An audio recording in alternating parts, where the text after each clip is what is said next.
ಮಾನ್ಯ ಪತ್ರಿಕಾ ಬಂಧುಗಳಿಗೆ ನನ್ನ ನಮಸ್ಕಾರಗಳು. ಮಾನ್ಯ ಬಂಧುಗಳೇ, ರಾಜ್ಯದಲ್ಲಿ ಹಲವು ಕಡೆ ಅತಿವೃಷ್ಟಿ ಇದೆ. ರಾಜ್ಯ ಸರ್ಕಾರ ಕಿಂಚಿತ್ತೂ ತಲೆ ಕೆಡಿಸಿಕೊಂಡಿಲ್ಲ.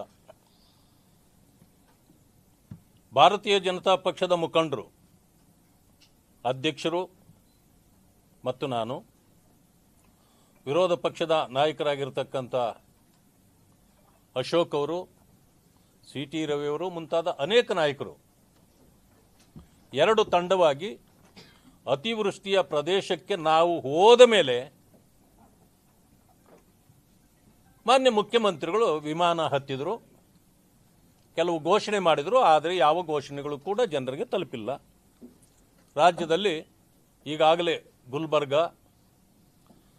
ಚಿಕ್ಕೋಡಿ, ಬಿಜಾಪುರ ಪ್ರಾಂತ್ಯಗಳಲ್ಲಿ ಜನರು ಬೀದಿಗಳಲ್ಲಿ ಧರಣ ಮಾಡ್ತಕ್ಕಂಥ ಕೆಲಸವನ್ನು ಸರ್ಕಾರದ ವಿರುದ್ಧ ಮಾಡ್ತಿದ್ದಾರೆ.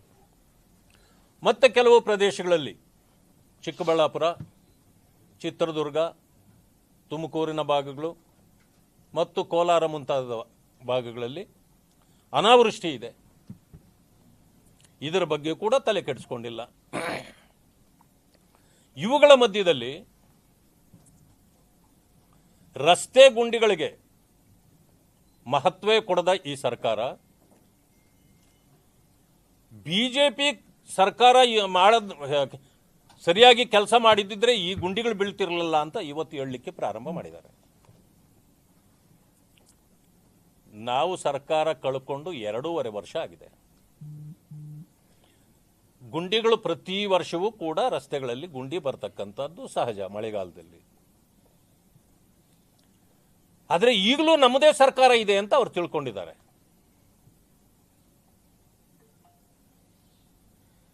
ನಾನು ಒಂದೇ ಮಾತಿನಲ್ಲಿ ಹೇಳಲಿಕ್ಕೆ ಬಯಸ್ತೇನೆ, ಬೆಂಗಳೂರು ಅಥವಾ ಎಲ್ಲೇ ಗುಂಡಿಗಳು, ರಸ್ತೆ ಗುಂಡಿಗಳಿದ್ರೆ ಮಳೆ ಬಂದಾಗ ನೀರು ನಿಲ್ತದೆ. ಈ ಸರ್ಕಾರ ಮತ್ತು ಸಚಿವರುಗಳು ಮುಖ ಎಲ್ಲಿ ಕಾಣುತ್ತೆ ಅಂದರೆ ಆಡಳಿತದಲ್ಲಿ ಕಾಣ್ತಾ ಇಲ್ಲ. ರಸ್ತೆ ಗುಂಡಿಗಳಲ್ಲಿ ನಿಂತಿರುವ ನೀರುಗಳಲ್ಲಿ ಸಚಿವರು, ಮುಖ್ಯಮಂತ್ರಿ, ಉಪಮುಖ್ಯಮಂತ್ರಿಗಳ ಮುಖ ಕಾಣ್ತಾ ಇದೆ. ಅಂದರೆ ಇವರ ಕಾರ್ಯಕ್ಷಮತೆ ಎಷ್ಟಿದೆ ಅನ್ನೋದನ್ನ ಇಲ್ಲಿ ಅರ್ಥ ಮಾಡ್ಕೊಳ್ಬಹುದು. ನಾನು ಒಂದು ಪ್ರಶ್ನೆ ಮಾಡಲಿಕ್ಕೆ ಬಯಸ್ತೇನೆ. ಅನೇಕ ಇಂಡಸ್ಟ್ರಿಯಲಿಸ್ಟ್ಗಳು ನಿಮಗೆ ಪತ್ರ ಬರೆದ್ರು, ತಲೆ ಕೆಡಿಸ್ಕೊಳ್ಳಿಲ್ಲ. ಹೋಗೋರೆಲ್ಲ ಹೋಗ್ಲಿ, ದುರಂಕಾರದ ಮಾತನ್ನೇ ಆಡಿದ್ರಿ. ಈಗಲೂ ಮೊಜುಮ್ದಾರ್ ಅವರು ಪತ್ರ ನಿನ್ನೆ ಬರೆದಿದ್ದಾರೆ. ಅವರು ಬರೆದ ಮೇಲೆ ಅವರ ಮೇಲೆ ಕುಪಿತರಾಗಿ, ಬಿಜೆಪಿ ಕಾಲದಲ್ಲಿ ಹೀಗಾಗಿತ್ತು, ಇದರ ಬಗ್ಗೆ ನೀವು ಮಾತಾಡಲಿಲ್ಲ ಅಂತ. ಅದಕ್ಕೆ ಅವರು ಇವತ್ತೊಂದು ಟ್ವೀಟ್ ಮಾಡಿದ್ದಾರೆ. ಬಟ್ ಅವರ ಟ್ವೀಟ್ಗೆ ನಾನು ಬಹಳ ಗೌರವ ಕೊಡೋದಿಲ್ಲ. ಯಾಕೆ ಅಂತಂದರೆ ಅವರಿಗೂ ಈ ರಾಜ್ಯದ ವ್ಯವಸ್ಥೆ ಅರ್ಥ ಇದೆ, ಗೊತ್ತಿದೆ ಅವರಿಗೆ. ಪ್ರತಿ ವರ್ಷ ರಸ್ತೆಯಲ್ಲಿ ಗುಂಡಿ ಬಿದ್ದರೆ ಯಾವುದೇ ಸರ್ಕಾರವಾಗಲಿ ಅದನ್ನು ತಕ್ಷಣ ಮುಚ್ಚಬೇಕು, ಟ್ರಾಫಿಕ್ ಇಲ್ಲದೆ ಇರೋ ರೀತಿಯಲ್ಲಿ, ಜನರಿಗೆ ತೊಂದರೆ ಆಗದೆ ಇರೋ ರೀತಿಯಲ್ಲಿ ಮಾಡಬೇಕು. ಅದು ಪ್ರತಿ ಸರ್ಕಾರ ಮಾಡ್ತಕ್ಕಂಥ ಕೆಲಸ. ಬಿಜೆಪಿ ಸರ್ಕಾರ ಇದ್ದಾಗ ಗುಂಡಿನೇ ಬೀಳಲಿಲ್ವಾ? ಬಿದ್ದಿತ್ತು, ನಾವು ಮುಚ್ಚಿದ್ದೇವೆ. ಆ ಕಾಲಘಟ್ಟದನ್ನ ಇವತ್ತು ಹೇಳೋದಲ್ಲ. ಇವತ್ತು ಗುಂಡಿ ಬಿದ್ದಿದೆ, 750 ಕೋಟಿ ಈಗಾಗಲೇ ಕೊಟ್ಟುಬಿಟ್ಟಿದ್ದೀವಿ ಅಂತ ಹೇಳಿದ್ರಲ್ಲ, ಎಲ್ಲೋಯ್ತು ಹಣ? ಯಾರ ಜೋಬಿಗೆ ಹೋಗಿದೆ? ಮತ್ತೆ ಗುಂಡಿಗಳು ಯಾಕೆ ಹಾಗೆ ಉಳಿದಿದೆ? ಇದನ್ನ ಪ್ರಶ್ನೆ ಮಾಡ್ತಿದ್ದಾರೆ. ಅದಕ್ಕೆ ಏನು ಮಾನ್ಯ ಇಂಡಸ್ಟ್ರಿ ಸಚಿವರು ಪಾಟೀಲ್ ಸಾಹೇಬರು ನಿನ್ನೆ ವೀರಾವೇಶದಿಂದ ಮಾತಾಡಿದ್ರು, ಇದರಿಂದ ಪಾಪ ಮೊಜುಮ್ದಾರ್ ಅವರು ಒಂದು ಟ್ವೀಟ್ ಮಾಡಬೇಕಾಯಿತು ಬಿಜೆಪಿಯ ವಿರುದ್ಧವಾಗಿ. ಆದರೆ it is A baseless tweet and statement, what I can say. ಇವತ್ತು ಟ್ಯಾಕ್ಸ್ ಪೇಯರ್ಸ್ ಕೆಲವರು ಲೆಟರ್ ಬರೆದಿದ್ದಾರೆ ಮುಖ್ಯಮಂತ್ರಿಗಳಿಗೆ, ನೀವು ಈ ರೀತಿ ನಡ್ಕೊಂಡ್ರೆ ನಾವು ಟ್ಯಾಕ್ಸ್ ಕೂಡ ಕಟ್ಟೋದಿಲ್ಲ. ಎಲ್ಲಕ್ಕಿಂತ ಮಿಗಿಲಾಗಿ ಒಂದು ಸಂಸ್ಥೆ 1,50,000 ಕೋಟಿ ಹೂಡಿಕೆ ಮಾಡ್ತಕ್ಕಂಥ ಆರ್ಟಿಫಿಷಿಯಲ್ ಇಂಟೆಲಿಜೆನ್ಸ್ ಒಂದು ಕಂಪನಿ ಇವತ್ತು ಅದು ಆಂಧ್ರ ಪ್ರದೇಶಕ್ಕೆ ಹೊರಟೋಗಿದೆ. ಇದನ್ನ ಈಗ ಯಾರಾದರೂ ಹೇಳ್ಬೇಕಲ್ಲ. ಅದರಿಂದ 30,000 ಉದ್ಯೋಗ ಸೃಷ್ಟಿಯಾಗ್ತಿತ್ತಿಲ್ಲಿ. ಅದನ್ನ ಕನ್ನಡಿಗರು ಕಳ್ಕೊಂಡ್ರಲ್ಲ. ಮಾತಿಗೆ ಮಳೆ ಬಂದಿದ್ದಕ್ಕೂ ಪ್ರಧಾನಮಂತ್ರಿಗಳು ಕತ್ತೆ ಕಾಯ್ತಾರ, ಹೋಮ್ ಮಿನಿಸ್ಟರ್ ಕತ್ತೆ ಕಾಯ್ತಾರ ಅಂತ ಕೇಳ್ತಿದ್ರಲ್ಲ ನಾಲಾಯಕರೇ. ಯಾರು ಹೇಳಿದ್ರಿ? ಈಗ ನೀವೇನು ಕಾಯ್ತಾ ಇದ್ದೀರಿ? ನೀವು ಯಾವುದನ್ನು ಕಾಯ್ತಾ ಇದ್ದೀರಿ ಅಂತ ಹೇಳ್ಬೇಕು ನಾವೀಗ. ಇದು ಈ ಸರ್ಕಾರದ ನೀತಿಯಾಗಿದೆ. ಆದ್ದರಿಂದ ಇವತ್ತು ರೈತರು ಕಂಗಾಲಾಗಿದ್ದಾರೆ, ಪರಿಹಾರ ಕೊಟ್ಟಿಲ್ಲ. ಬೆಂಗಳೂರು ನಿರಂತರವಾಗಿ ಟೀಕೆಗೆ ಒಳಗಾಗ್ತಾ ಇದೆ. ಯಾಕೆ ಅಂತಂದ್ರೆ ಅಭಿವೃದ್ಧಿ ಒಂದು ಕಡೆ ಇಲ್ಲ, ಅದರ ಬಗ್ಗೆ ಚಿಂತೆ ಮಾಡ್ತಾ ಇಲ್ಲ ಯಾರು ಜನ. ಯಾಕಂದ್ರೆ ಕಾಂಗ್ರೆಸ್ ಅಭಿವೃದ್ಧಿ ಮಾಡೋದಿಲ್ಲ ಅಂತ ತೀರ್ಮಾನಕ್ಕೆ ಬಂದ್ಬಿಟ್ಟಿದ್ದಾರೆ. ಆದರೆ ಮಳೆ ಬಂದರೆ ಮನೆಗಳಲ್ಲಿ ಮಲಗೋಕ್ಕಾಗಲ್ಲ, ನೀರು ತುಂಬಿಕೊಳ್ತದೆ, ಗುಂಡಿಗಳು ಬಿದ್ದಿದೆ. ಇನ್ನೂ ಅವಿವೇಕತನದ ಒಂದು ಪರಮಾವಧಿಯ ಟ್ವೀಟು ಮತ್ತೆ ಹೇಳಿಕೆ ಏನಂತಂದ್ರೆ, ಬೆಂಗಳೂರಿನಲ್ಲಿ ಟ್ರಾಫಿಕ್ ಯಾಕೆ ಜಾಸ್ತಿ ಆಗಿಬಿಟ್ಟಿದೆ ಅಂದರೆ ತುಂಬ ಅಭಿವೃದ್ಧಿ ಆಗಿಬಿಟ್ಟಿದೆ ಅಂತೆ. ಜನ ಸಹಿಸಿಕೊಳ್ಳಲಾರ್ದಂಥ ಅಭಿವೃದ್ಧಿ. ಇದು ಈ ಸರ್ಕಾರದ ನೀತಿ. ಹಳ್ಳಗಳು ಬಿದ್ದು ಗಾಡಿಗಳು ಸುಗಮವಾಗಿ ಹೋಗಲಾರದೆ ಟ್ರಾಫಿಕ್ ಹೆಚ್ಚಾಗಿದ್ದರೆ ಅದು ಅಭಿವೃದ್ಧಿಯ ಕಾರಣ. ಎಂಥ ಅವಿವೇಕತನದ ಹೇಳಿಕೆಗಳು. ನಾನು ಮೊನ್ನೆ ಸರ್ಜಾಪುರಕ್ಕೆ ಯಾವುದೋ ಒಂದು ಮದುವೆಗೆ ಹೋಗ್ಬಿಟ್ಟೆ. ಹೋಗುವಾಗ ಹೇಗೋ ಬೇರೆ ಕಡೆಯಿಂದ ಹೋಗ್ಬಿಟ್ಟೆ. ಬರುವಾಗ 20 ಕಿಲೋಮೀಟರ್ ಬರಲಿಕ್ಕೆ 2.5 ತಾಸಾಯಿತು. ಯಾಕೆ ಅಂತಂದ್ರೆ ಗಾಡಿಗಳು ನಿಂತೇವೆ. ಹೌದು, ಯಾಕೆ ಅಂದರೆ ಸರಾಗವಾಗಿ ಗಾಡಿಗಳು ಮೂವ್ ಆಗಲಿಕ್ಕೇ ಸಾಧ್ಯ ಇಲ್ಲ. ಇದು ಇರತಕ್ಕಂಥ ಪರಿಸ್ಥಿತಿ. ಆದರೆ ಯಾವ ರೀತಿ ಅದಕ್ಕೆ ಬಣ್ಣ ಕಟ್ಟಿ ಹೇಳ್ತಾರೆ ಅಂತಂತಂದ್ರೆ, ಈ ಬಣ್ಣದ ಮಾತುಗಳನ್ನು ಹೇಳಿ ಕಾಂಗ್ರೆಸ್ಸು ಜನರನ್ನ ದಾರಿ ತಪ್ಪಿಸ್ತಕ್ಕಂಥ ಕೆಲಸವನ್ನು ಇವತ್ತು ಮಾಡ್ತಿದ್ದಾರೆ. ಇದರ ಮಧ್ಯದಲ್ಲಿ ಇವತ್ತು ನಾನು ನೋಡ್ತಾ ಇದ್ದೇನೆ, ಮಾನ್ಯ ಪ್ರಿಯಾಂಕಾ ಖರ್ಗೆ ಅವರು, ನಾನು ಅವ್ರ ಬಗ್ಗೆ ಮಾತಾಡಬೇಕು ಅಂತ ನನಗೆ ಅನಿಸೋದೇ ಇಲ್ಲ ಯಾವತ್ತೂ. ಆದರೆ ಕಾಲು ಕೆರೆದು ನಾವು ಮಾತಾಡೋಕ್ಕೆ ಕರೀತಾರೆ ಅವರು. ನಾನು ಏನೂ ಮಾಡೋಕ್ಕಾಗೋದಿಲ್ಲ. 4-5 ದಿವಸದಿಂದ ನನ್ನ ಮೇಲೆ ಅವರು ಬಹುಶಃ ನಿದ್ದೆ ಮಾಡ್ತಿಲ್ಲ, ಯಾರೋ ನಿದ್ದೆ ಕೆಡಿಸಿದ್ದಾರೆ ಅವ್ರಿಗೆ. ಬರೀ ನನ್ನ ಮೇಲೆ ಬೇಕಾದಷ್ಟು ಟ್ವೀಟ್ ಮಾಡೋದು, ಕಾಲು ಕೆರೆದು ಯುದ್ಧಕ್ಕೆ ಕರೆದಂಗೆ ಕರೀತಾರೆ ನನಗೆ. ಅವರು ಮಾನ್ಯ ಮುಖ್ಯಮಂತ್ರಿಗಳಲ್ಲಿ ನಾನು ಮನವಿ ಮಾಡ್ತೇನೆ, ಪಾಪ ಅವ್ರಿಗೆ ನೀವು ಕೊಟ್ಟಿರ್ತಕ್ಕಂಥ ಸಚಿವ ಸ್ಥಾನ ಅವ್ರಿಗೆ ಇಡಿಸಿಲ್ಲ. ಅವರಿಗೆ ಗ್ರಾಮೀಣ ಅಭಿವೃದ್ಧಿ ಕೊಟ್ಟಿದ್ದೀರಿ, ಅಭಿವೃದ್ಧಿ ಮಾಡೋಕೆ ಅವ್ರಿಗೆ ಆಗ್ತಿಲ್ಲ. ಅದನ್ನು ಬಿಟ್ಟು ಉಳಿದೆಲ್ಲವನ್ನೂ ಮಾತಾಡ್ತಾರೆ ಅವರು. ಅದರಿಂದಾಗಿ ಕರ್ನಾಟಕಕ್ಕೂ ರಾಜ್ಯಕ್ಕೂ ಒಂದು ಎಕ್ಸ್ಟರ್ನಲ್ ಅಫೇರ್ಸ್ ಮಿನಿಸ್ಟರ್ ಅಂತೇಳಿ ಕ್ರಿಯೇಟ್ ಮಾಡಿ ದಯವಿಟ್ಟು ಅವ್ರಿಗೆ ಕೊಟ್ಬಿಡ್ರಿ. ಯಾಕಂತಂದ್ರೆ ಅವ್ರು ಎಲ್ಲ ಎಕ್ಸ್ಟರ್ನಲ್ ಮ್ಯಾಟರ್ಸೇ ಮಾತಾಡೋದು. ಅವ್ರ ಚಿಂತೆ ಇರೋದು China, Japan, Israel, Pakistan, America, ಎಲ್ಲಿ ಅವ್ರ ಪ್ರೀತಿ ಇರೋದೆಲ್ಲ ಅಲ್ಲಿಗೇನೆ. ಅವರಿಗೆ ಕಲಬುರ್ಗಿ ಬಗ್ಗೆ ಪ್ರೇಮನೇ ಇಲ್ಲ. ಒಂದು ದಿನಾನೂ ಅಲ್ಲಿ ಹೋಗಿ ಉಳ್ಕೊಳ್ಳೋದಿಲ್ಲ ಅವರು. ಯಾಕಂತಂದ್ರೆ ಅವರು ಅಲ್ಲಿ ನಾವು ಹೋದಾಗ ಕೇಳ್ತಾರೆ ಅಲ್ಲಿನ ಜನ, ಸರ್ ಅವ್ರಿಗೆ ಟೂರಿಸಂ ಕೊಟ್ಟರೆ ಒಳ್ಳೇದು ಸರ್, ಯಾಕಂದ್ರೆ ಅವಾಗ ಟೂರ್ ಬರ್ಬೋದು ನಮ್ಮ ಜಿಲ್ಲೆಗೆ. ಅವರು ಇಲ್ಲಿನ ಯಾವುದೇ ಸಮಸ್ಯೆ ನೋಡಿ, ಮೇಲ್ಚಾವಣಿ ಶಾಲೆ ರಜಾ ಇತ್ತು. ಇಲ್ಲಂತಂದ್ರೆ ಮಕ್ಕಳ ಗತಿ ಏನು ಮೇಲ್ಚಾವಣಿ ಸಂಪೂರ್ಣ ಕಳಚಿ ಬಿದ್ದೋಗಿದೆ. ಎಲ್ಲಿ ಇದು? ಚಿತ್ತಾಪುರದ ವಾಡಿಯಲ್ಲಿ. ಯಾರ್ದು ಕಾನ್ಸ್ಟಿಟ್ಯೂನ್ಸಿ? ಪಕ್ಕದವ್ರದಾ? ಅವ್ರದೇ. ಆಮೇಲೆ ಇವರು ಡಿಪಾರ್ಟ್ಮೆಂಟ್ ಬರ್ತಕ್ಕಂಥ ಸೇಡಂನಲ್ಲಿ ಗ್ರಂಥಾಲಯ ಪಾಲಕಿ ಒಬ್ಬರು ಹಲವು ತಿಂಗಳುಗಳಿಂದ ನಮಗೆ ಸಂಬಳ ಕೊಟ್ಟಿಲ್ಲ ಅಂತೇಳಿ ಸೂಸೈಡ್ ಮಾಡ್ಕೊಂಡಿದ್ದಾರೆ. ಅದರ ಬಗ್ಗೆ ನಿಮಗೆ ಕಾಳಜಿಯೇ ಇಲ್ಲ. ಅದು ನಿಮ್ಮದೇ ಡಿಪಾರ್ಟ್ಮೆಂಟು, ನೀವೇ ಕೊಡಬೇಕಾಗಿರೋ ಹಣ. ಇದು ಅವರೊಬ್ಬರದಲ್ಲ. ಗ್ರಂಥಪಾಲಕರಿಗೆ ಅನೇಕ ತಿಂಗಳುಗಳಿಂದ ಹಣ ಬಂದಿಲ್ಲ ಅಂತೇಳಿ ಎಲ್ಲ ಕಡೆಯಿಂದಲೂ ಹೋರಾಟ ಕೂಡ ನಡೀತಾ ಇದೆ. ರೈತರು ನಿಮ್ಮ ವಿರುದ್ಧ ಅಲ್ಲಿ ಸೆಟದು ನಿಂತು ಹೋರಾಟ ಮಾಡ್ತಿದ್ದಾರೆ. ಅದರ ಬಗ್ಗೆ ಇಲ್ಲ. ಮಾತೆತ್ತಿದ್ರೆ ಎಲ್ಲಿ ಪ್ರಚಾರದಿಂದ ನಾನು ಹಿಂದೆ ಹೋಗಿಬಿಡ್ತೇನೋ ಅಂಥೇಳಿ ಪ್ರಚಾರದ ಗೀಳಿಗೆ ಬಿದ್ದಿದ್ದಾರೆ. ನಾನು ಒಂದು ಹೇಳಲಿಕ್ಕೆ ಬಯಸ್ತೇನೆ. ಮಾನ್ಯ ಪ್ರಿಯಾಂಕ ಖರ್ಗೆ ಅವರು RSS ಅನ್ನು ಬ್ಯಾನ್ ಮಾಡಿ ಅದರ ಚಟುವಟಿಕೆಗಳನ್ನು ಮಾಡದೇ ಇದ್ದಂಗೆ ನೋಡ್ಕೊಳ್ಳಿ ಪತ್ರ ಬರೆದರು. ಇದರ ಅರ್ಥ ಏನು? ನಿಮ್ಮಿಂದ ಸಾಧ್ಯ ಇದೆಯಾ? RSS ಅನ್ನು ಮುಟ್ಲಿಕ್ಕೆ ನಿಮ್ಮಿಂದ ಸಾಧ್ಯ ಇದೆಯಾ?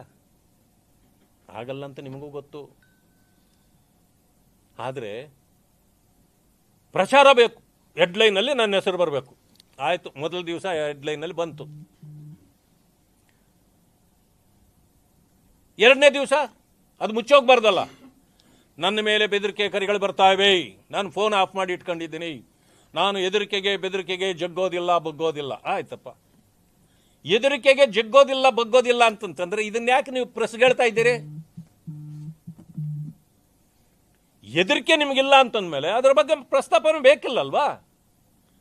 ಹಾಗಿದ್ರೆ ಮನೆ ಮುಂದೆ ಪೊಲೀಸ್ ಭದ್ರತೆ ಯಾಕೆ ಹೆಚ್ಚು ಮಾಡ್ಕೊಂಡ್ರಿ? ಯಾವುದು ನಾಟಕ ಇದು? ನಾಟಕ ಕಂಪನಿ. ಮಾತೆತ್ತಿದ್ರೆ ಹೆದರೋದಿಲ್ಲ, ಬೆದರೋದಿಲ್ಲ, ಜಗ್ಗೋದಿಲ್ಲ, ಬಗ್ಗೋದಿಲ್ಲ. ನೀವು ಎಲ್ಲೆಲ್ಲಿ ಜಗ್ಗಿದ್ರಿ, ಬಗ್ಗಿದ್ರಿ ಎಲ್ಲ ನನಗೆ ಗೊತ್ತಿಲ್ಲ. ನಾನು ಈ ವಿಷಯ ಹೇಳುವಂಥ ಅವಶ್ಯಕತೆ ನನಗೆಲ್ಲ. ಆದರೂ ಒಂದು ಮಾತು ಹೇಳ್ತೇನೆ. ನಿನ್ನೆ ಒಂದು ಟ್ವೀಟ್ ಮಾಡಿದ್ದಾರೆ. ನಿಮ್ಮ ಪಕ್ಷದಲ್ಲೇ ಯಾರೋ ನೀವು ಕ್ರಿಶ್ಚಿಯನ್ಗೆ ಸೇರಿಬಿಟ್ಟಿದ್ದೀರಿ ಅಂತ ಹೇಳಿಬಿಟ್ಟಿದ್ದಾರೆ. ಇದಕ್ಕೆ ಉತ್ತರ ಕೊಡಿ ಅಂತ. ಏನು ಉತ್ತರ ಕೊಡ್ಬೇಕು ನಿಮ್ಗಾನು? ನಾನು ಯಾವ ಜಾತಿ ಆಗಿದ್ರೆ ನಿಮ್ಗೆ ಏನಾಗ್ಬೇಕ್ರಿ? ಈ ದೇಶದಲ್ಲಿ ಹುಟ್ಟಿದವರು ಯಾರೋ ಒಂದು ಧರ್ಮದಲ್ಲೋ ಒಂದು ಜಾತಿಯಲ್ಲೋ ಹುಟ್ಟುತ್ತಾರೆ. ನಾನು ದಲಿತ ಅಲ್ಲ ಅಂತ ಆಗ್ತಾರವರು. ಆದರೆ ನಾನು ಹೇಳ್ತೇನೆ, ನೀವು ದಲಿತ ಅನ್ನೋದಕ್ಕೆ ಏನಾದರೂ ನಿಮ್ಮ ಮನೆಯಲ್ಲಿ ಒಂದು ಕುರುಹು ಹೇಳಿ. ನೀವು ದಲಿತ ಅನ್ನೋಕ್ಕೆ ಎಲ್ಲ ದಲಿತರನ್ನ ತುಳಿದು ಸಂಹಾರ ಮಾಡಿ ಆ ದಲಿತರ ಎಲ್ಲ ಅದನ್ನು ಹೊಡೆದು ನೀವು ಬಲಿತರು. ನೀವು ದಲಿತರು ಅಲ್ಲ. ನಿಮ್ಮ ಆಸ್ತಿಯನ್ನ ದಲಿತರ ಕಲ್ಯಾಣಕ್ಕೆ ಉಪಯೋಗಿಸಿದ್ರೆ ಕರ್ನಾಟಕದಲ್ಲಿ ದಲಿತರು ಎಲ್ಲರೂ ಕೂಡ ಎಲ್ಲರ ಸಮಾನಕ್ಕೆ ಬಂದ್ಬಿಡ್ತಾರೆ. ಇವು ದಲಿತ ಹೆಸರಿನಲ್ಲಿ ಮಾಡಿರ್ತಕ್ಕಂಥ ಆಸ್ತಿಯನ್ನ ದಲಿತರ ಉದ್ಧಾರಕ್ಕೆ ಬಳಸಿದ್ದೇ ಆದರೆ ಎಲ್ಲ ದಲಿತರು ಕೂಡ ಇವತ್ತು ಒಂದು ಅವರ ಜೀವನದಲ್ಲಿ ಒಂದು ಉತ್ತಮ ಭವಿಷ್ಯವನ್ನು ಕಂಡುಕೊಳ್ತಾರೆ ಅಂತ ನಾನು ಹೇಳಲ್ಲ. ಇದನ್ನು ಜನ ಮಾತಾಡ್ತಾ ಇದ್ದಾರೆ ಈಗಾಗಲೇ. ಗುಲ್ಬರ್ಗಾದಲ್ಲಿ ಏನಾದರೂ ಕೂಡ ಹೆಚ್ಚಿಗೆ ಪ್ರಚಾರ ಬರೋದಿಲ್ಲ. ಯಾಕೆ ಗೊತ್ತಾ? ಇಲ್ಲಿ ಹೇಳ್ಕೊಂಡಿದ್ದಾರೆ ನನಗೆ ಥ್ರೆಟ್ ಇದೆ ಅಂತ. ಥ್ರೆಟ್ ಯಾರದ್ದು ಇರ್ತದೆ ನಿಮಗೆ? ನಿಮ್ಮದೇ ಥ್ರೆಟ್ ಬಹಳ ಜನರ ಮೇಲೆ ಇರೋದು. ನೀವು ಪೊಲೀಸ್ ಭದ್ರತೆ ಹೆಚ್ಚು ಮಾಡ್ಕೊಂಡ್ಬಿಟ್ರಿ, ಬಹಳ ಸಂತೋಷ. ನನಗೂ ಕೂಡ ಅನೇಕ ಥ್ರೆಟ್ಗಳು ಬರ್ತವೆ. ನಾನ್ಯಾವತ್ತೂ ನನಗೆ ಥ್ರೆಟ್ ಇದೆ ಪ್ರೆಸ್ಗೆ ಹೋಗಿಲ್ಲ. ನನ್ನವ್ರು ಯಾರೋ ಒಂದು ಇದು ಕೊಟ್ಟರು,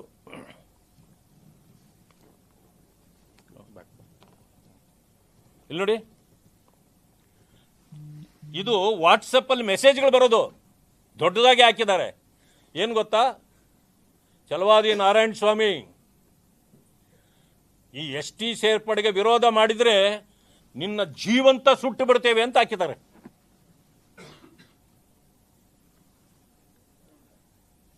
ಒಂದು ಗಾದೆ ಮಾತಿದೆ, ಬೊಗಳೋ ನಾಯಿ ಕಚ್ಚೋದಿಲ್ಲ ಅಂತ. ಇದನ್ನ ನಾಯಿ ಅಂದ್ಬಿಟ್ಟ ಅಂತ ಯಾರು ಅನ್ಕೋಬಾರ್ದು, ಯಾಕೆಂದ್ರೆ ನಾನು ಗಾದೆ ಮಾತು ಹೇಳ್ತಾ ಇದ್ದೀನಿ. ಬೊಗಳೋ ನಾಯಿ ಕಚ್ಚೋದಿಲ್ಲ.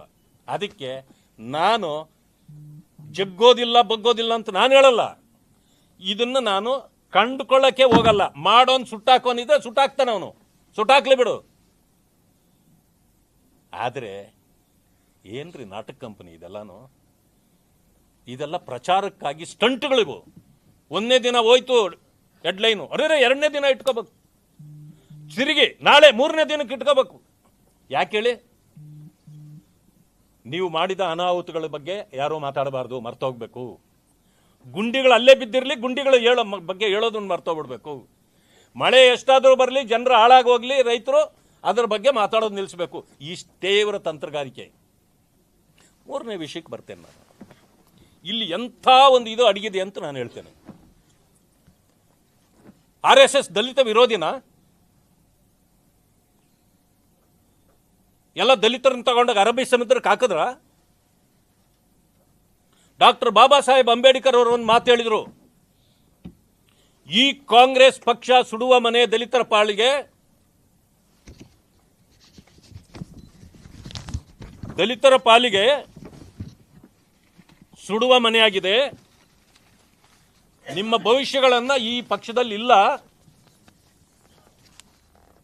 ನೀವು ಬೇರೆ ಬೇರೆ ಪಕ್ಷಗಳಲ್ಲಿ ನಿಮ್ಮ ಭವಿಷ್ಯಗಳನ್ನು ಹುಡುಕಿಕೊಳ್ಳಿ ಅಂತ ಹೇಳಿದ್ದಾರೆ. ಇದು ಸ್ಪಷ್ಟವಾಗಿದೆ. ಆ ಕಾರಣದಿಂದ ಈ ದೇಶದಲ್ಲಿರ್ತಕ್ಕಂಥ ಎಲ್ಲಾ ಪಕ್ಷಗಳಲ್ಲೂ ದಲಿತರು ತಮ್ಮ ಭವಿಷ್ಯಗಳನ್ನು ರೂಪಿಸಿಕೊಳ್ತಕ್ಕಂಥದ್ದು ಇದು ಹೊಸದೇನಲ್ಲ. ಇದೆ ಕೆಲವು ಕಾಂಗ್ರೆಸ್ಸಿನ ದಲಿತರಲ್ಲಿರ್ತಕ್ಕಂಥ ಗುಲಾಮರು, ಇದೇ ಮಾತನ್ನ ನಾನು ಬಳಸ್ತೇನೆ. ಕಾಂಗ್ರೆಸ್ ಪಕ್ಷದ ಒಳಗಿರ್ತಕ್ಕಂಥ ದಲಿತರನ್ನ ದಮನ ಮಾಡತಕ್ಕಂಥ ದಲಿತರು ಕಾಂಗ್ರೆಸ್ನ ಗುಲಾಮರುಗಳಾಗಿ ಕೇವಲ ತಮ್ಮ ಕುಟುಂಬಗಳನ್ನು ರಕ್ಷಣೆ ಮಾಡಿಕೊಂಡು ಇಡೀ ಸಮುದಾಯದ ಬೆಳವಣಿಗೆಗಳನ್ನು ಸಹಿಸದೆ ಅವರನ್ನು ಬಡವರಾಗೇ ಇಟ್ಟಿರಬೇಕು, ನಮ್ಮ ಕುಟುಂಬಗಳ ಮಾತ್ರ ಅಧಿಕಾರದಲ್ಲಿರಬೇಕು ಅನ್ನೋ ಕಾರಣದಿಂದ ಅವರು ಕಾಂಗ್ರೆಸ್ಸಲ್ಲೂ ಉಳಿಬೇಕಲ್ಲ. ಯಾಕಂತಂದ್ರೆ ಇವ್ರಿಗೆ ಓಟ್ ಹಾಕಿ ಇವರನ್ನ ರಕ್ಷಣೆ ಮಾಡಬೇಕಲ್ಲ. ಆ ಕಾರಣಕ್ಕೆ ಬೇರೆ ಪಕ್ಷಗಳಲ್ಲಿರ್ತಕ್ಕಂಥವರು ಬಗ್ಗೆ ಇವರು ಮಾತಾಡಿ ಅವರ ಭವಿಷ್ಯಗಳನ್ನು ಕೂಡ ಕಿತ್ಕೊಳ್ತಕ್ಕಂಥ ಕೆಲಸವನ್ನ ಕಾಂಗ್ರೆಸ್ನಲ್ಲಿರ್ತಕ್ಕಂಥ ಕೆಲವೇ ಕುಟುಂಬಗಳು ಇವತ್ತು ನೀವು ನೋಡಿ. ನಾನು ಇದನ್ನು ಸ್ವಲ್ಪ ಹೆಚ್ಚಿಗೆ ಮಾತಾಡ್ತೀನಿ, ಯಾರು ತಪ್ಪಾಗೇನು ತಿಳ್ಕೊಳ್ಳೋಡಿ. ವಿಷ ಮುಟ್ಟಿಸ್ಬೇಕು ನಿಮಗೆ, ಆ ಕಾರಣಕ್ಕೆ ಮಾತಾಡ್ತೇನೆ. ಪ್ರಿಯಾಂಕಾ ಖರ್ಗೆ ಅವರು ಇಷ್ಟೆಲ್ಲ ಮಾತಾಡಿದ್ರು. ಇವರಿಗಿಂತ ಮೇಧಾವಿಗಳು ಯಾರು ಇಲ್ವಾ ಕಾಂಗ್ರೆಸ್ ಅಲ್ಲಿ? ಅಪ್ಪನ ಆಶೀರ್ವಾದದಿಂದ ನೀವು ಮಂತ್ರಿ ಆಗಿದ್ದೀರಿ. ಇಲ್ಲ ಅಂತಂತಂದ್ರೆ ನೀವೇನಾಗ್ತಿದ್ರಿ? ನರೇಂದ್ರ ಸ್ವಾಮಿ ಮಂತ್ರಿ ಆಗಿದ್ರು ಮೊದಲು, ಆಮೇಲೆ 3 ಸಾರಿ ಗೆದ್ರು, 4ನೇ ಸಾರಿ ಗೆದ್ದಿದ್ದಾರೆ. ಈಗ ಮಂತ್ರಿ ಆಗಕ್ ಬಿಟ್ಟಿಲ್ಲ ನೀವು, ಅವ್ರನ್ನ ಸಮಾಧಿ ಮಾಡಿದ್ರಿ. SN ನಾರಾಯಣ ಸ್ವಾಮಿ 4ನೇ ಸಾರಿ ಗೆದ್ದವ್ರೆ, ಯಾಕೆ ಅವರು ಮಂತ್ರಿ ಆಗಲಿಲ್ಲ? ನಿಮ್ಮನ್ನು ತುಳಿದು ಹೆಂಗಾಗಕ್ಕಾಗತ್ತೆ ಪಾಪ ಅವರು. ಆನೇಕಲ್ ಶಿವಣ್ಣ, ಪ್ರಸಾದ್ ಅಬ್ಬಯ್ಯ, ಎಂತಂತವರು ಯಾರು ಆಗಕ್ಕಾಗಲ್ಲ ನಿಮ್ಮ ಹತ್ರ. ಯಾಕೆ? ನೀವಷ್ಟು ಮೇಧಾವಿ. ಇವರನ್ನೆಲ್ಲ ಸಮಾಧಿ ಮಾಡಿ ನೀವು ಮಂತ್ರಿ ಆಗಿಬಿಟ್ಟು ಏನು ನಾನು 3 ಸಾರಿ ಮಂತ್ರಿ ಆಗಿಬಿಟ್ಟಿದ್ದೆ. ಮೊದಲನೇ ಸಾರಿ ಗೆದ್ರಿ, ನೀವೇ ಮಂತ್ರಿ.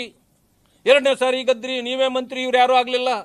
3ನೇ ಸಾರಿ ಗೆದ್ರು, ನೀವೇ ಮಂತ್ರಿ. ಯಾವ ಕಾರಣಕ್ಕೆ? ಅಪ್ಪನ ಆಶೀರ್ವಾದ ಅಷ್ಟೇ. ಅಪ್ಪನ ಅಧಿಕಾರ ಇರೋವರೆಗೂ ನಿಮಗೂ ಸ್ವಲ್ಪ ಗೌರವ ಕಾಂಗ್ರೆಸ್ ಕೊಡುತ್ತೆ. ಯಾಕೆಂದ್ರೆ ಎದುರ್ತಾರೆ ಬೇರೆಯವರಲ್ವಾ. ಅದಿರ್ಲಿ, ನೀವು ಮಂತ್ರಿ ಆದ್ರಲ್ಲ, ಆವತ್ತು ಮಂತ್ರಿ ಇದ್ದವರು ಈ ರಾಜ್ಯದ ಅಗ್ರಗಣ್ಯ ನಾಯಕ ಮಾನ್ಯ ಶ್ರೀನಿವಾಸ್ ಪ್ರಸಾದ್ ಅವರು ರೆವಿನ್ಯೂ ಮಂತ್ರಿ ಇದ್ರು. ರಾತ್ರೋರಾತ್ರಿ ಕುತಂತ್ರ ಮಾಡಿ ಅಂತಹ ದೊಡ್ಡ ಆಲದ ಮರವನ್ನು ಬೀಳಿಸಿ ಆದವರಲ್ವೇ ನೀವು? ನಿಮ್ಮ ಉದ್ಧಾರಕ್ಕಾಗಿ ಎಂತೆಂಥವರನ್ನ ಬಲಿ ತಗೊಂಡಿದ್ದೀರಿ. ನೀವು ಅಷ್ಟೇ ಅಲ್ಲ, ಬಸವಲಿಂಗಪ್ಪ ಅವರು ಮಂತ್ರಿ ಆಗಲಿಲ್ಲ ಕೊನೆ ಗಳಿಗೆಯಲ್ಲಿ. ಪಾಪ ಆ ಕುಟುಂಬವನ್ನ ಬಲಿ ತಗೊಂಡಿದ್ದು ಯಾರು? ಕೆ ಎಚ್ ರಂಗನಾಥ್ ಅವರು, ಅವರ ಫ್ಯಾಮಿಲಿಯನ್ನ ಬಲಿ ತಗೊಂಡವರು ಯಾರು? ಇವತ್ತು ಏನು ವೀರಾವೇಶದ ಮಾತುಗಳಾಡ್ತೀರಿ, ಮೇಧಾವಿತನ. ನಾನೊಂದು ಮಾತನ್ನು ಹೇಳಲಿಕ್ಕೆ ಬಯಸ್ತೇನೆ. ಇವತ್ತಿಗೂ ಕೂಡ ದಲಿತರು ಬಿಜೆಪಿಯಲ್ಲೂ ಇದ್ದಾರೆ, ದಳದಲ್ಲೂ ಇದ್ದಾರೆ, ಎಲ್ಲ ಕಡೆಯಲ್ಲೂ ತಮ್ಮ ಭವಿಷ್ಯಗಳನ್ನು ರೂಪಿಸ್ಕೊಳ್ತಿದ್ದಾರೆ. ಆದರೆ ಕುತಂತ್ರ ಏನು ನಡೆದಿದೆ ಅಂತಂದ್ರೆ, ದಲಿತರು ಯಾರು ಬಿಜೆಪಿಯಲ್ಲಿ ಬೆಳೆಯಲ್ಲ ಅಂತ. ಇಲ್ಲಿರ್ತಕ್ಕಂಥದ್ದು ಗರ್ಭಗುಡಿಯಂತೆ, ದಲಿತರಿಗೆ ಪ್ರವೇಶ ಇಲ್ಲವಂತೆ. ನೋಡಿ, ತಾವರ್ ಚಂದ್ ಗೆಲಾಟ್ ಗರ್ಭಗುಡಿಯಲ್ಲಿಲ್ವಾ? ಶ್ರೀಮತಿ ಮುರ್ಮು ಅವರು ಗರ್ಭಗುಡಿಯಲ್ಲಿಲ್ವಾ? ಛಲವಾದಿ ನಾರಾಯಣ ಸ್ವಾಮಿಯು ಗರ್ಭಗುಡಿಯಲ್ಲಿಲ್ವಾ? ಏನು ಹೇಳಲಿಕ್ಕೆ ಹೊರಟಿದ್ದೀರಿ ಜನರಿಗೆ? ಅಂದ್ರೆ ಒಂದು ತಪ್ಪು ಕಲ್ಪನೆಯನ್ನ RSS ಬಡವರನ್ನ ತೆಗೆದುಕೊಂಡು ಕಲ್ಲು ಓಡಿಸ್ತಕ್ಕಂಥ ಕೆಲಸ ಮಾಡ್ತಾರೆ, ಕವಾಯತ್ತು ಮಾಡಿಸ್ತಾರೆ, ಅವರ ತಲೆಗಳಲ್ಲಿ ಕೆಟ್ಟದ್ದನ್ನು ಬಿತ್ತುತ್ತಾರೆ, ಎಲ್ಲ ಮಾತಾಡ್ತಿರಲ್ಲ. ಆಕ್ಚುಲಿ ನಿಮ್ಮ ತಲೆ ವಿಷದ ತಲೆಗಳು ನಿಮ್ಮದು. ದಲಿತರು ಕಾಂಗ್ರೆಸ್ ಅಲ್ಲೇ ಗುಲಾಮರಾಗಿ ಬಿದ್ದಿರಬೇಕು, ಅವರು ಬಡವರಾಗೇ ಇಳಿದ್ರೆ ನಮಗೆ ಓಟ್ ಹಾಕ್ತಾರೆ ಅನ್ನೋದು ಮನಸ್ಥಿತಿ ನಿಮ್ಮದು. ನಿಮ್ಮದೊಂದೇ ಅಲ್ಲ, ಮಹದೇವಪ್ಪಂದು ನೋಡಿ, ನಿಮ್ಮದಾಯ್ತು. ಇಲ್ಲಿ ರಾಜ್ಯಸಭಾ ನಿಮ್ಮದೇ, ಲೋಕಸಭಾ ನಿಮ್ಮದೇ, ಮಂತ್ರಿಗಿರಿ ನಿಮ್ಮದೇ. ಇನ್ನೊಬ್ಬ ದಲಿತ ಬೆಳೆಯಲಿಕ್ಕೆ ಅವಕಾಶವೇ ಇಲ್ಲ ನಿಮ್ಮಿಂದ. ಮಹದೇವಪ್ಪ ಅವರಾದ್ಮೇಲೆ ಅವರ ಮಗನೇ, KH ಮುನಿಯಪ್ಪ ಅವರಾದ್ಮೇಲೆ ಅವ್ರ ಮಗಳೇನೆ. ಯಾಕೆ ದಲಿತರು ಯಾರು ಬೆಳಿಬಾರ್ದ?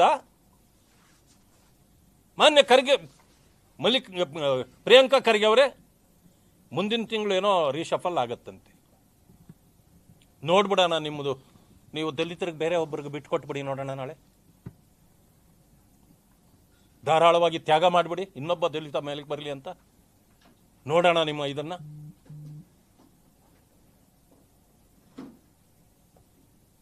ಹೇಳ್ತಾ ಹೋದ್ರೆ ಇವತ್ತೆಲ್ಲ ಹೇಳ್ಬೋದು, ನನಗೆ ಅಷ್ಟಿದೆ, ನನಗೆ ಅಂಥದ್ರ ಅವಶ್ಯಕತೆ ಇಲ್ಲ. ಇವತ್ತು ನಿಮ್ಮ ನಡೆಯನ್ನ ದಲಿತರು ಎಲ್ಲ ಕಡೆಯಲ್ಲೂ ಬದುಕ್ತಾ ಇದ್ದಾರೆ. ನೀವ್ಯಾಕೆ ಅದನ್ನ ಕಾಂಗ್ರೆಸ್ನಲ್ಲಿ ದಲಿತರಿಗೆ ಜಾಗ ಇಲ್ಲ? ಬಾಬಾ ಸಾಹೇಬೇ ಹೇಳಿದಾರಲ್ಲ. ಬಾಬಾ ಸಾಹೇಬ್ ಆವತ್ತೇನೆ ಅವರ ಆಶಯ ಏನಿತ್ತು ಅಂದ್ರೆ, ಕಾಂಗ್ರೆಸ್ ವಂಚಿತ ದಲಿತರಿಗೆ ಕಾಂಗ್ರೆಸ್ಸು ಬಿಟ್ಬಿಡಿ ಕಾಂಗ್ರೆಸ್ಸನ್ನ ಅಂತೇಳಿ ಅವರೇ ಹೇಳಿದ್ದಾರೆ. ಯಾಕೆ ಅಂದರೆ ಇಲ್ಲಿ ನೀವು ಉದ್ಧಾರ ಆಗಲ್ಲ ಅಂತ.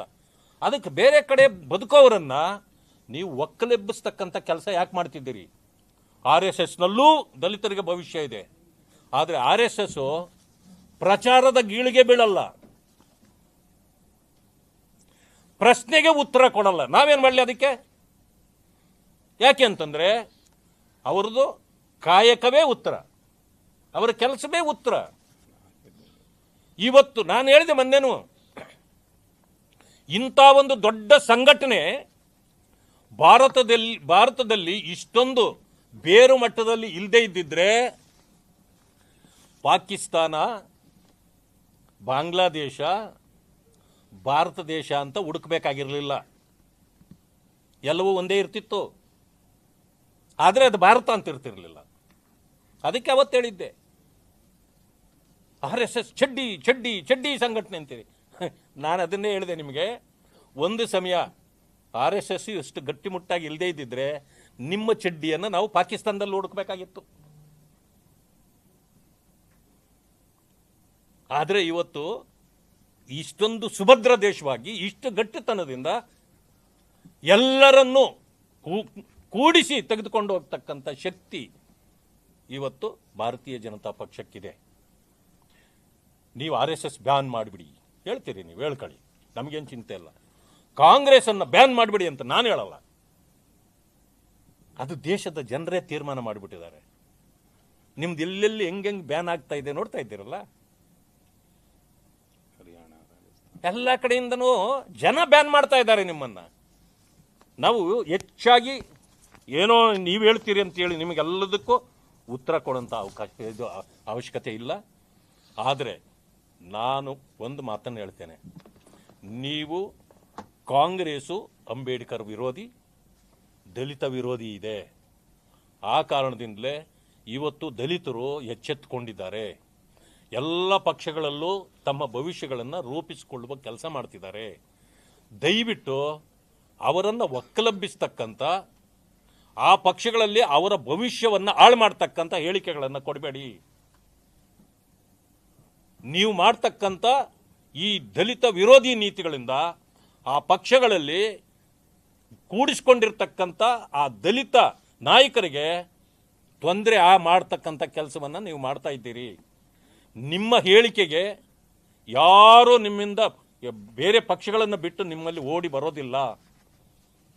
ಪ್ರಿಯಾಂಕಾ ಖರ್ಗೆ ಅವರು ಮಾತೆತ್ತಿದ್ರೆ ಏನು ದಲಿತತ್ವದ ಬಗ್ಗೆ ಮಾತಾಡ್ತಾರೆ, ಅಂಬೇಡ್ಕರ್ ರಕ್ತ ಅಂತಾರೆ. ಅವರು ಅಧಿಕಾರಕ್ಕೆ ಹೋದಾಗ ನೋಡಿ, ನಾನು ಭಾರತೀಯ ಜನತಾ ಪಕ್ಷ ನನಗೆ ಕೊಟ್ಟ ಅವಕಾಶ MLC ಆದಾಗ ಡಾಕ್ಟರ್ ಬಾಬಾ ಸಾಹೇಬ್ ಅಂಬೇಡ್ಕರ್ ಅವರ ಹೆಸರಿನಲ್ಲಿ ಪ್ರಮಾಣ ವಚನ ಸ್ವೀಕರಿಸ್ತೇನೆ ಅಂತಂದೆ ನಾನು. ನಿಮಗೇನಾಗಿತ್ತು? ಅಂಬೇಡ್ಕರ್ ರಕ್ತ ಇರೋರಿಗೆ ನಾನು ಭಗವಂತನ ಹೆಸರಿನಲ್ಲಿ ಪ್ರಮಾಣ ಮಾಡುತ್ತೇನೆ ಅಂತಂದ್ರಲ್ಲ, ಎಲ್ಲಿತ್ತು ನಿಮ್ಮದು ಅಂಬೇಡ್ಕರ್ ಇದು ರಕ್ತ ಎಲ್ಲಿದೆ ಅಲ್ಲಿ ನಿಮ್ಮಲ್ಲಿ? ಎಲ್ಲ ನಾಟಕ.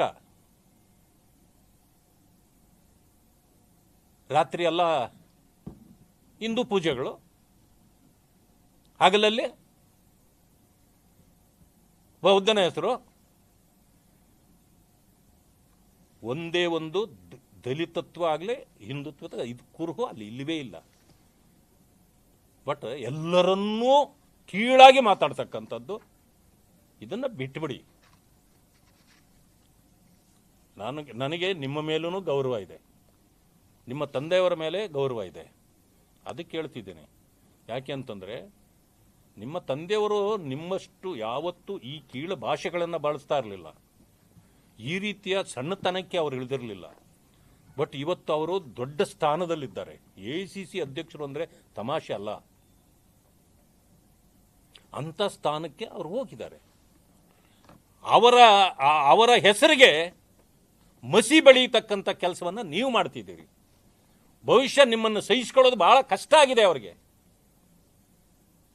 ಬಬ್ರು ವಾಹನನ ಕೆಲಸ ಮಾಡ್ತಾ ಇದ್ದೀರಿ ನೀವು. ಅಲ್ಲಿ ಖರ್ಗೆಯವರ ಭವಿಷ್ಯ ಯಾವತ್ತೂ ಸೋಲ್ತಿರಲಿಲ್ಲ. ಗುಲ್ಬರ್ಗದಲ್ಲಿ ಏನೋ ಒಂದಷ್ಟು ಗತ್ತಿಟ್ಕೊಂಡು ಗೆದ್ದು ಬರ್ತಿದ್ರು. ಇವರ ದುರಹಂಕಾರಕ್ಕೆ ಜನ ಸೇರಿ ಖರ್ಗೆಯವರನ್ನು ಸೋಲಿಸಬೇಕಾಗಿಬಿಡ್ತು. ಪಾಪ ಅವರು ಜನ ಸೋಲಿಸಲಿಲ್ಲ ಇವ್ರನ್ನ, ಅವ್ರ ಮಗನೇ ಸೋಲಿಸಿದ್ದು ಅಂತ ಜನ ಈಗಲೂ ಮಾತಾಡ್ತಾರೆ. ಸರ್, ನಾವು ಸೋಲಿಸ್ತಾ ಇರಲಿಲ್ಲ, ಹೋಗ್ಲಿ, ವಯಸ್ಸಾಗಿದೆ, ದೊಡ್ಡ ಮನುಷ್ಯ, ಯಜಮಾನ ಮನುಷ್ಯ, ನಾವು ಗೌರವಿಸ್ಬೇಕು ಅಂತ ಅಂದ್ಕೊಂಡ್ವಿ. ಈತನ ಉಪಟಳ ತಾಳಲಾರದೆ ನಾವು ಈ ರೀತಿ ಮಾಡಬೇಕಾಯ್ತು ಅಂತ ನಾವು ಹೋದಾಗ ಹೇಳ್ತಾರೆ. ದಲಿತರಂತೂ ಕಲ್ಯಾಣ ಕರ್ನಾಟಕ ಭಾಗದಲ್ಲಿ ಒಬ್ಬರಾದರೂ ರಾಜಕೀಯವಾಗಿ ಬೆಳೆಯಲಿಕ್ಕೆ ಸಾಧ್ಯನೇ ಆಗಿಲ್ಲ. ಯಾಕೆಂದ್ರೆ ಅಷ್ಟೊಂದು ತೊಂದರೆ ಇದೆ ಇವ್ರದ್ದು. ಮಾತು ಕೂಡ ಆಡಂಗಿಲ್ಲ ಅವ್ರ ವಿರುದ್ಧ. ಬೇರೆ ಪಕ್ಷಗಳಲ್ಲಿ ಕಾಣಿಸ್ಕೊಂಡ್ರೆ ಹಾಕು ಕೇಸು ಹಾಕಿದ ತಕ್ಷಣ ಅವನ್ನ ಪೊಲೀಸ್ನವರು ಕರ್ಕೊಂಡು ಬಂದು ಇವ್ರ ಹತ್ರ ಬಿಡಬೇಕು. ಇವರು ಯಾಕೆ ಅಲ್ಲೇ ಓಡಾಡ್ತೀಯಾ, ಬಿದ್ದಿರು ಇಲ್ಲಿ ಅಂತ ಬೀಳಿಸ್ಬೇಕು. ಇದು ನೋಡಿ ನೋಡಿ ಸಾಕಾಗ್ಬಿಟ್ಟದೆ. ಈವನ್ ಇಷ್ಟೇ ಅಲ್ಲ, ಅಲ್ಲಿ ಪತ್ರಕರ್ತರು ಏನಾದ್ರೂ ಇವರ ಬಗ್ಗೆ ಬರೆದು ಬಿಟ್ರೆ ಕೆಲವರನ್ನು ಕರೆಯೋದು, ಅಟ್ರಾಸಿಟಿ ಕೇಸ್ ಹಾಕ್ಸ್ಬಿಡೋದು ಮಾಡ್ತಾರೆ ಅಂತೇಳಿ ಪತ್ರಕರ್ತರುಗಳು ನನಗೆ ಹೇಳ್ತಾರೆ ಹೋದಾಗ. ನನಗೆ ಯಾಕೆ ಬೇಕು ಸರ್ ಇವೆಲ್ಲನೂ? ನಮ್ಮ ಮೇಲೆಲ್ಲನೂ ಅಟ್ರಾಸಿಟಿ ಕೇಸ್ಗಳು ಹಾಕ್ಸ್ಬಿಡ್ತಾರೆ. ಸೊ ಇಂಥ ನಡವಳಿಕೆಗಳು ಬೇಕಾ? ಆದ್ದರಿಂದ ನಾನು ಹೇಳೋದು, ಯಾವಾಗಲೂ ಈ ಎಕ್ಸ್ಟರ್ನಲ್ ಅಫೈರ್ಸ್ ಕೆಲಸ ಮಾಡ್ಕೊಂಡು ಕನ್ನಡದಲ್ಲಿ ಒಂದು ಗಾದೆ ಹೇಳ್ತಾರೆ, ಕೆಲಸವಿಲ್ದವನು ಏನು ಮಾಡ್ದೆ ಅಂದ್ರೆ ಕೆರ್ಕೊಂಡು ಉಣ್ಣು ಮಾಡ್ಕೊಂಡ ಅಂತ. ಬರೀ ಹಿಂಗೆಲ್ಲ ಮಾಡೋದು, ಕೆರ್ಕೊಂಡು ಉಣ್ಣು ಮಾಡ್ಕೊಳ್ಳೋದು. ಯಾರಿಗೆ ಬೇಕು ಇದು? ಯಾಕೆ ಉಣ್ಣು ಮಾಡ್ಕೊಂತೀರಿ? ಸುಮ್ಮನೆ ನ್ಯೂಸ್ ಇಲ್ಲಿ ಇರಬೇಕು ಅನ್ನೋ ಕಾರಣಕ್ಕೆ ಈ ರೀತಿ ಮಾಡೋದಿದೆಯಲ್ಲ, ಇದು ಸರಿ ಇಲ್ಲ. ಇದೇ ರೀತಿ ಹೋದರೆ ನಿಮ್ಮ ಭವಿಷ್ಯವೂ ಶೂನ್ಯವಾಗತಕ್ಕಂಥ ದಿನಗಳು ದೂರ ಇಲ್ಲ. ಯಾಕೆಂತಂದರೆ ತಂದೆಯ ಕೃಪೆ ನಿಮ್ಮ ಮೇಲೆ ಇದೆ.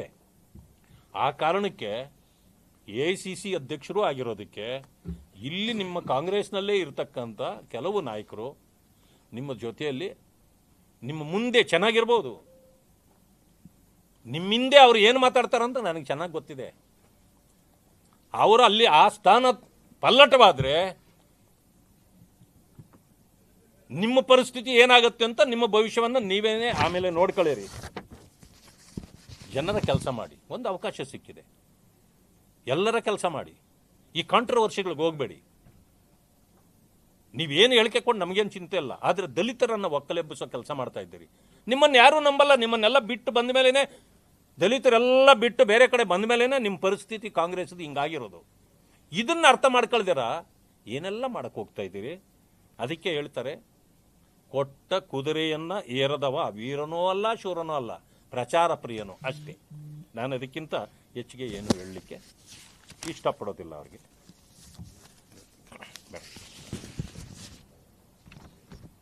ಏನು ಕೇಳಲಿಕ್ಕೆ ಉಂಟ ಅಂತಂದರೆ ಕೇಳ್ರಿ. ನೋಡಿ, ಒಳ್ಳೆಯದನ್ನು ಯಾವುದೇ ಸರ್ಕಾರ ಮಾಡಿದರೆ ನಾವು ಎಲ್ಲದನ್ನೂ ವಿರೋಧ ಮಾಡೋಕ್ಕೆ ಹೋಗೋದಿಲ್ಲ, ನಾವು ಸ್ವಾಗತನೂ ಮಾಡಬೇಕು. ಹಿಂದೆ APL BPL ಕಾರ್ಡ್ ಕೊಟ್ಟವ್ರು ಯಾರು? ನಿಮ್ಮ ಸರ್ಕಾರಗಳಿದ್ದಾಗಲೇ ಕೊಟ್ಟಿದ್ದು. ಆವಾಗ ದೊಡ್ಡ ವಿಷಯ ಏನಂತ ಗೊತ್ತಾ? APL ಇರೋರಿಗೆ BPL ಇರೋರಿಗೆ APL ಕಾರ್ಡ್ಗಳನ್ನು ಮಾರಾಟ ಮಾಡ್ತಾ ಇದ್ದಾರೆ, ದುಡ್ಡು ಇಸ್ಕೊಂಡು ಮಾಡ್ತಿದ್ದಾರೆ ಅಂತ ಆವಾಗ ದೊಡ್ಡದು ಆಯಿತು. ಮುಂದೆ ಅದನ್ನು ಸರಿಪಡಿಸ್ಬೋದು ಅಂತ ಹೇಳಿದ್ರಿ. ಇದುವರೆಗೂ ನೀವು ಸರಿಪಡಿಸ್ಲಿಕ್ಕಾಗಲಿಲ್ಲ. ಈಗಲಾದರೂ ಒಂದು ಹಂತಕ್ಕೆ ಬಂದಿದ್ದೀರಿ. ಓಕೆ, ನೀವು ಯಾಕೆ ಬಂದಿದ್ದೀರಿ ಅನ್ನೋದನ್ನು ಹೇಳ್ತೀನಿ. ಅಕ್ಕಿ ಕೊಡ್ತಿದ್ದು ಈಗ ಮೋದಿ ಸರ್ಕಾರ ಮಾತ್ರನೇ 5 kg, ಈ ಸರ್ಕಾರ ಕೊಡ್ತಾನೆ ಇರಲಿಲ್ಲ. ಈಗೇನಾಗೋಯ್ತು, ಎಕ್ಸ್ಚೆಕ್ಕರಲ್ಲಿ ನಿಮ್ಮ ಹತ್ರ ಬಂಡವಾಳ ಇಲ್ಲ. ಈಗ ಹೇಗಾದರೂ ಕಡಿಮೆ ಮಾಡಬೇಕು ಕಾರ್ಡ್ಗಳನ್ನೋ ಕಾರಣಕ್ಕೆ ನೀವು ಕೆಲವರನ್ನು BPL ಇಂದ ತೆಗಿತೀವಿ ಅಂತ ಹೇಳಿದ್ರಿ. ಲಕ್ಷಾಂತರ ಕಾರ್ಡ್ಗಳನ್ನು ತೆಗೆಯುವಂಥ ಪರಿಸ್ಥಿತಿ ಬಂತು. ಆದರೆ ಅಲ್ಲಿ ಕೆಲವರು APLಗೆ ಹಾಕಿಬಿಟ್ಟಿದ್ದೀರಿ ಮೊದಲು. ಈಗ ಅರ್ಹರಿದ್ದರೆ ಇಲ್ಲಿಗೆ ತರ್ತೀನಿ ಅಂತ ಹೇಳಿದ್ದೀರಿ. ಅವ್ರಿಗೆ ನೀವೇನು ಇದನ್ನು ಮಾಡ್ತೀರೋ, ಆ ಸರ್ಟಿಫಿಕೇಟ್ಗಳನ್ನ ಕೇಳ್ತೀರೋ ಅದನ್ನು ಅವ್ರು ಕೊಟ್ಟರೆ ನೀವು ಮಾಡಬೇಕು. ಇದು ಯಾರೇ ಆದರೂ ಮಾಡಬೇಕು. ಅರ್ಹರಿದ್ದರೆ APLಗಾಗಲಿ BPLಗಾಗಲಿ ಅರ್ಹರನ್ನು ಜೋಡಿಸೋದು ತಪ್ಪಿಲ್ಲ. ಆದರೆ ನೀವೇನೋ ತಲೆಯಲ್ಲಿ ಬೇರೆ ಇಟ್ಕೊಂಡು ಕಾರ್ಡ್ಗಳನ್ನು ಮಾತ್ರ ಕಡಿಮೆ ಮಾಡಬೇಕು ಅನ್ನೋ ಉದ್ದೇಶ ಇಟ್ಕೊಂಡು ಮಾಡಬೇಡಿ ಅಂತೇಳಿ ಹೇಳಲಿಕ್ಕೆ ಬಯಸ್ತಾರೆ.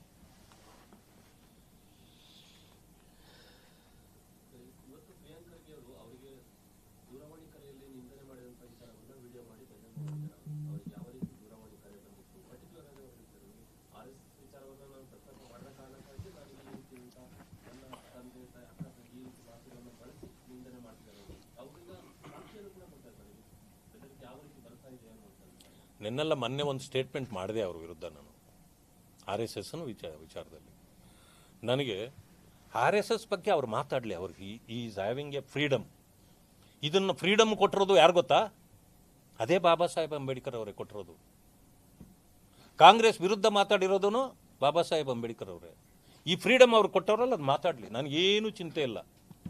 ಆದರೆ ಅವ್ರು ಯಾಕೆ ಇದನ್ನು ಮಾಡ್ತಿದ್ದಾರೆ ಅಂತಂದರೆ, RSS ಅನ್ನು ವಿರೋಧ, ದಲಿತರು ಇತ್ತೀಚೆಗೆ ಕಾಂಗ್ರೆಸ್ಸನ್ನು ತೊರೆದು BJP RSS ತೀರಲಿಕ್ಕೆ ಹೆಚ್ಚು ಸಂಖ್ಯೆ ಹೊರಟು ಬಿಟ್ಟಿದ್ದಾರೆ. ಇದು ಅವರಿಗೆ ಬೆಂಕಿ ಬಿದ್ದಿದೆ. ಅದಕ್ಕೆ ಹೆಂಗಾದರೂ ಇದನ್ನು ತಡಿಬೇಕಲ್ಲ ಅನ್ನೋವಂಥ ಕುತಂತ್ರದಿಂದ ಈ ರೀತಿ ಹೇಳಿಕೆಗಳನ್ನು ಕೊಡ್ಲಿಕ್ಕೆ ಹೊರಟರು. ನನಗೆ ಅದು ಅನಿಸಿದ ಮೇಲೆ ದಲಿತರನ್ನು ದಾರಿ ತಪ್ಪಿಸ್ತಕ್ಕಂಥ ಕೆಲಸ ಪ್ರಾರಂಭ ಮಾಡಿದ್ದಾರೆ ಇವರನ್ನು ನಾನು ಹೇಳಿದೆ. ನಾನು ಹೇಳಿದ ಮೇಲೆ ನನಗೂ ಕರೆಗಳು ಬಂದವು. ನಾನು ಎಲ್ಲಾದರೂ ಹೇಳಿದ್ನಾ? ಅವ್ರು ಯಾರ್ಯಾರನ್ನ ಮೆನ್ಷನ್ ಮಾಡಿ ನನಗೆ ಕರೆ ಬಂದದು ಅಂದವ್ರೆ, ನನಗೂ ಫೋನ್ ಮಾಡಿದವರೆಲ್ಲ ಅದೇ ಹೆಸರುಗಳನ್ನೇ ಮೆನ್ಷನ್ ಮಾಡ್ಯವ್ರೆ. ನಾನೇನು ಕಂಪ್ಲೇಂಟು ಕೊಡಲಿಲ್ಲ. ಯಾರು ಅಂತಂದರೆ ಈಗಲೂ ತೋರಿಸ್ತೀನಿ, ನನ್ನ ಕರೆ ಬಂದಿದ್ದು ಅವರು ಫೋಟೋ ಹಾಕ್ಕೊಂಡಿರೋ ತೋರಿಸ್ಬಿಡ್ತೀನಿ. ಅದನ್ನು ಯಾಕೆ ಮುಚ್ಚಿಡ್ಬೇಕು?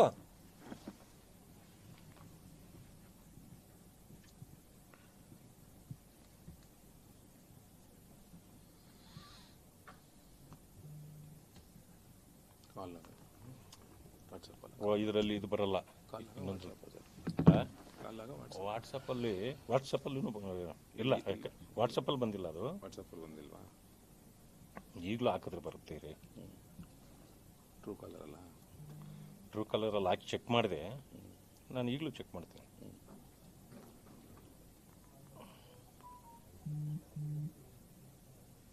ಇಲ್ಲ ನೋಡಿ, ವಿಜಯ್ ಕುಮಾರ್ ಚಲವಾದಿ ಅಂತ ಕಾನೂನೆ ವಿಜಯಪುರದಿಂದ ಫೋನ್ ಮಾಡ್ದ. ಏನೆಲ್ಲ ಮಾತಾಡಬೇಕು ಎಲ್ಲ ಮಾತಾಡಿದೆ. ನಮ್ಮ ಮೆಸೇಜು ಇದೆ. ಆ ಮೆಸೇಜನ್ನು ನಿಮ್ಗೇನು ಕೇಳ್ಸೋಕ್ಕೋಗಲ್ಲ ನಾನು, ಯಾಕಂತಂದರೆ ಭಾಳ ಹೊಲ್ಸಾಗಿದೆ. ಅದು ನನಗೆ ಹೇಳಿದ್ದಾನೆ, ನಾನೇ ಇಟ್ಕೋತೀನಿ ಅದನ್ನು. ಆಯಿತಾ? ಇಲ್ಲಿ ನೋಡಿ, ಫೋಟೋ ನೋಡಿ ಯಾರ್ದಿದೆ, ಯಾರ್ದಿದೆ ನೋಡಿ ಫೋಟೋ. ಹಾಂ, ನನಗೂ ಫೋಟೋ ಬಂದಿದೆ. ಅದು ಕಾಲು ನಾನು ಇವ್ರಿಗೆಲ್ಲ ಮಾತಾಡಿದ್ದೀನಿ. ನನಗೂ ಅದೇ ಭಾಷೆಗಳನ್ನು ಬಳಕೆ ಮಾಡಿದ್ದಾರೆ. ನಾನೇನು ಕಂಪ್ಲೇಂಟ್ ಕೊಟ್ಲಾ? ನನ್ನ ಮುಂದೆ ಪೊಲೀಸ್ ಜಾಸ್ತಿ ಮಾಡಿರಿ, ಭದ್ರತೆ ಕೊಡಿ ಅನ್ನ. ಇದೇನೋ ನಮ್ಮ ಹಳ್ಳಿ ಭಾಷೆಯಲ್ಲಿ ಪುಕ್ಕಲು ಅಂತ, ಕೆಲವು ಪುಕ್ಕಲು ಕೆಲವು ತಿಕ್ಕಲು ಜನ ಇರ್ತಾರೆ. ಅವ್ರು ಇಂಥವು ಮಾಡ್ತಾರೆ. ನಾವು ಪುಕ್ಕಲು ಅಲ್ಲ, ತಿಕ್ಕಲು ಅಲ್ಲ.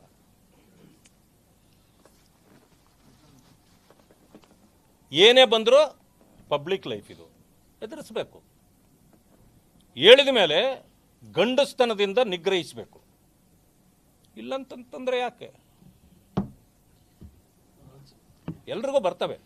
ಯಾರೋ ಅಥವಾ ಕೆಲವರು ಯಾಕಣ್ಣ ಕೆಲವರು ನನಗೆ ಫೋನ್ ಮಾಡಿದರು, ಅಣ್ಣ ಅವರು ನಮ್ಮವರೇ, ಯಾಕಣ್ಣ ಮಾತಾಡ್ತೀಯ ಅಂತ. ನೋಡಪ್ಪ, ಇದು ರಾಜಕಾರಣ.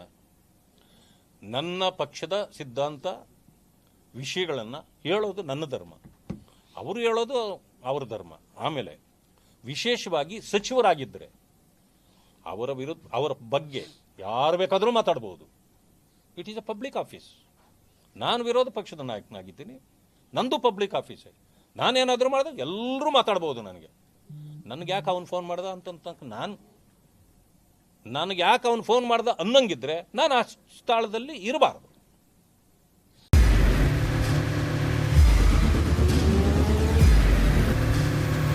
ಪ್ರಜಾಮಾರ್ಗ ನ್ಯೂಸ್, ಇದು ಜನಸಾಮಾನ್ಯರ ಧ್ವನಿ. ನಮಸ್ಕಾರ. ನೀವು ನೋಡ್ತಾ ಇದ್ದೀರಾ ಪ್ರಜಾಮಾರ್ಗ ನ್ಯೂಸ್. ರಾಷ್ಟ್ರದ, ರಾಜ್ಯದ, ರಾಜಕೀಯದ ಬಗ್ಗೆ ಹೆಚ್ಚಿನ ಸಿನಿಮಾ ಅಪ್ಡೇಟ್ಗಳಿಗಾಗಿ ಫಸ್ಟ್ ಲೈಕ್ ಮಾಡಿ, ಸಬ್ಸ್ಕ್ರೈಬ್ ಆಗಿ, ಹಾಗೆ ಫಾಲೋ ಕೂಡ ಮಾಡಬೇಕು.